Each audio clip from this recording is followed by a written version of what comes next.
The moment I stepped out of my truck, 3 HOA officers were already standing at my gate like they owned the whole road. One of them pointed at the lock and said, "Open it. We need to inspect your property." His voice had that tone, like he expected me to fold without a fight. I didn't even answer at first. I just looked at the private land sign they ignored, and then back at them. The tallest one stepped closer and tapped the metal with his clipboard, as if that would scare me. "If you refuse," he said, "we'll mark this place as a violation." I could feel the anger crawling up my neck, but I forced myself to stay calm. They had no idea who they were talking to, and for a second, their confidence almost made me laugh. Before I could respond, one of them pulled out a bright red sticker and slapped it right on my gate. "Immediate access required." He didn't even ask, just stuck it there like I was some helpless homeowner hiding behind rules. "You're not allowed to block HOA inspections," he said, trying to sound official. That line pushed me over the edge. I stepped forward and said, "This is my land. You don't step 1 foot in here." Their faces changed instantly. The lady officer squinted at me like she was reading my soul. "Sir, this entire area falls under HOA authority. We can fine you today." I didn't move. I didn't blink. I just breathed out slowly and said, "No, it doesn't." The smallest officer scoffed and reached for the gate, as if he was going to climb it. That's when I finally raised my voice. "Back off." All 3 froze, because something in my tone told them they had just crossed the wrong man. They looked confused, even offended, like I was breaking some sacred neighborhood law. But they had no idea why I was so confident, or what paperwork I had hidden in my truck. Then the lady officer tried the last card she had. "Sir, if you continue to deny access, we will call law enforcement on you." I stared at her for a long moment and said quietly, "Call whoever you want. Just remember something." She swallowed hard, waiting. "I'm not in your HOA." Their smug expressions cracked for the first time, like they weren't sure if they heard me right. And before they could recover, I walked past them toward the truck, knowing exactly what bomb I was about to drop next. The 3 of them followed me with their eyes, whispering like they were trying to figure out if I was bluffing. I opened my truck door slowly, letting the tension hang in the air. The tall officer finally snapped, "Stop right there. You can't pull anything out until we finish our inspection." His voice cracked, and that alone told me he wasn't used to people pushing back. I turned around and leaned on the door, watching them sweat in the sun. "Inspection of what?" I asked. "You don't even know what this land is." The lady officer stepped forward again, acting brave, but her hands were shaking. "We received reports," she said. "Complaints from neighbors, loud tools, construction noise, people coming in and out. You're building something illegal, aren't you?" I almost laughed. They were guessing now. They had nothing. "Show me the report," I said. She hesitated, clear sign she didn't have one. Instead, she lifted her chin and said, "We don't need to show you anything. HOA rules allow us to enter if we feel it's necessary." That sentence did it. That's the moment I realized they weren't backing down at all. They were going to force their way in, even if they had to pretend the rules were real. I opened the truck door wider and reached inside, not rushing, not hiding anything. Their eyes widened like I was pulling out a weapon. The smallest officer even stepped back and put his hand on his radio. That reaction almost made me smirk. "Relax," I said. "I'm just grabbing paperwork." When I pulled out the old brown folder, dust falling off the edges, all 3 of them leaned forward. I didn't open it yet. I just held it in my hand and said, "Before I show you anything, I want to hear you say it. You really think this land belongs to your HOA? The tall one didn't even blink. Yes, all properties here fall under our authority. That's when I opened the folder. The sun hit the pages, and the color drained from the lady officer's face as she recognized the first document, a land deed older than their entire housing development. She covered her mouth like she'd seen a ghost. The tall officer stepped closer, squinting at the numbers. No, that can't be right. This area was annexed years ago. Not this part, I said quietly. This strip of land never joined your HOA. Not now. Not ever. Their confusion turned into panic. The smallest officer grabbed the gate like he needed something to hold on to. But the map says, your math is wrong. I let the words hang there, heavy, final. And then, with the calmest voice I had used all day, I said, you've been trespassing since the moment you touched my gate. The tall officer stepped back, like someone had punched him in the gut, but instead of apologizing, his eyes narrowed with something darker, anger mixed with desperation. That's when he muttered, then we'll fix it. We'll get the land reclassified. And hearing that, I knew this fight was only getting started. The moment he said we'll get the land reclassified, something inside me froze. It wasn't a threat anymore. It was a promise. The kind of promise people make when they're willing to break every rule just to prove they're right. The lady officer stepped closer, her voice low, almost shaking. If this deed is real, then you're the only property here not under HOA control. That makes you a problem. She didn't even hide it. A problem. Like I was some obstacle they were allowed to remove.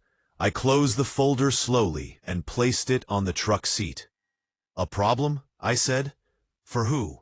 You or the people who sent you? The smallest officer flinched like I had hit a nerve. His reaction told me everything. They weren't acting alone. Someone higher up had pushed this. Someone desperate to get their hands on this land. My land. Before they could answer, a white SUV rolled up the dirt road, its tires throwing dust in the air. The officers straightened up instantly. That alone told me who was inside. The door opened, and a woman stepped out. Short hair, oversized sunglasses, and an expression carved out of pure superiority. She didn't even glance at the officers. She walked straight toward me, like she already owned everything behind me. You must be the holdout, she said.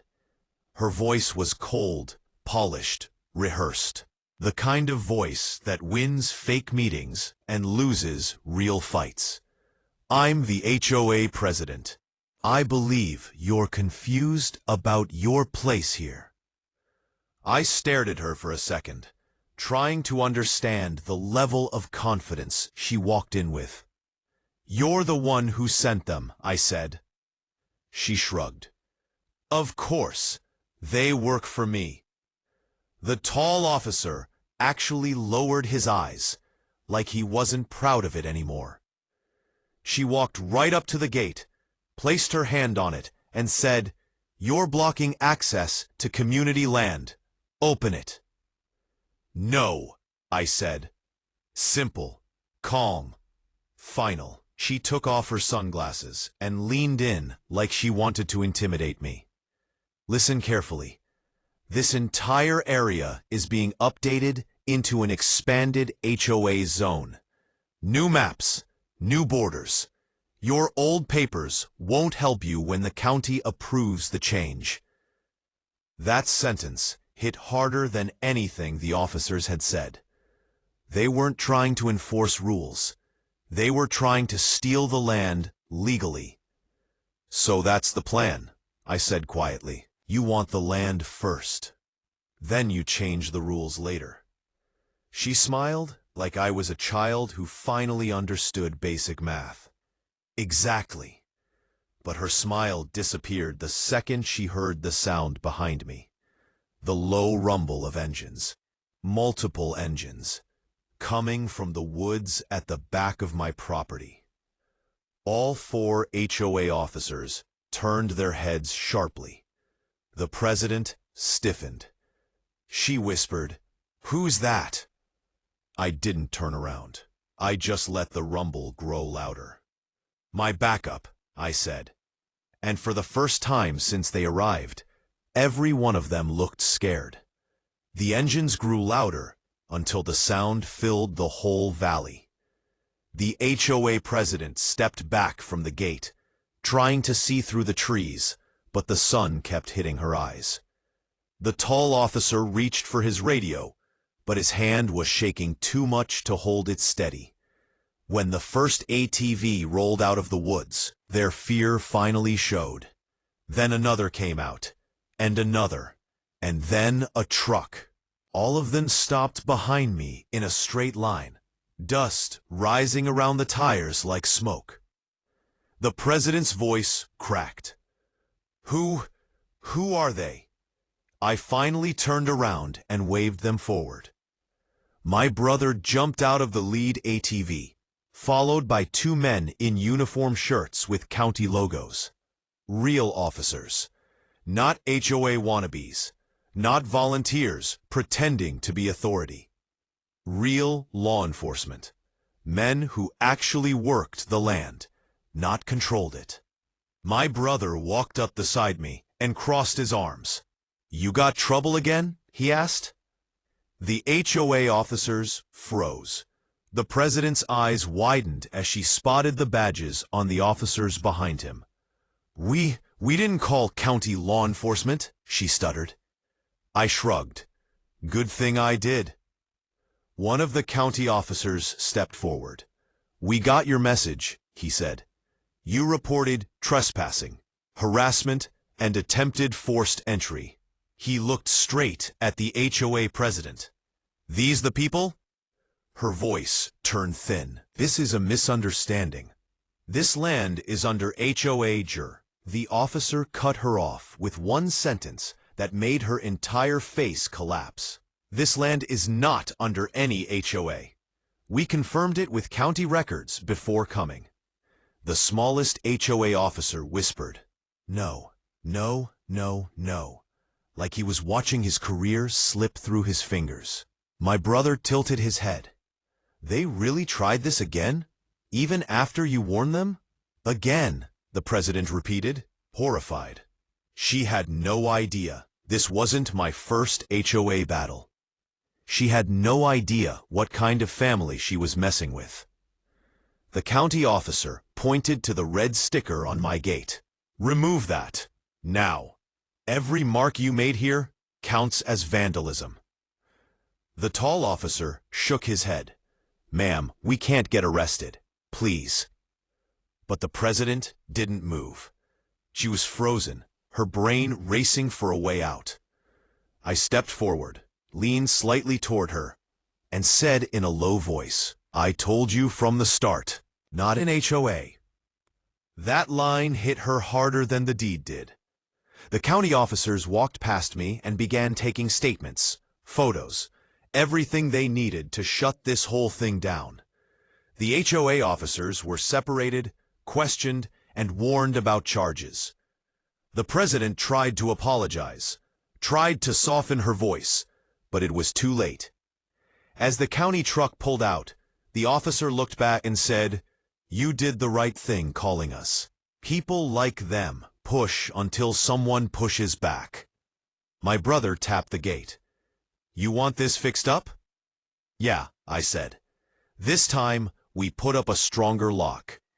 When the dust finally settled and the HOA team's car disappeared down the road, the land felt quiet again. Mine again. I looked at the old deed sitting on my truck seat, then at the woods where my family had lived for generations. "I didn't buy this land just to fight anyone," I whispered, "but I'll fight anyone who tries to take it." The wind moved through the trees like it approved. And that was the end of it. HOA came to take the land, and left, realizing they never had a claim to it at all.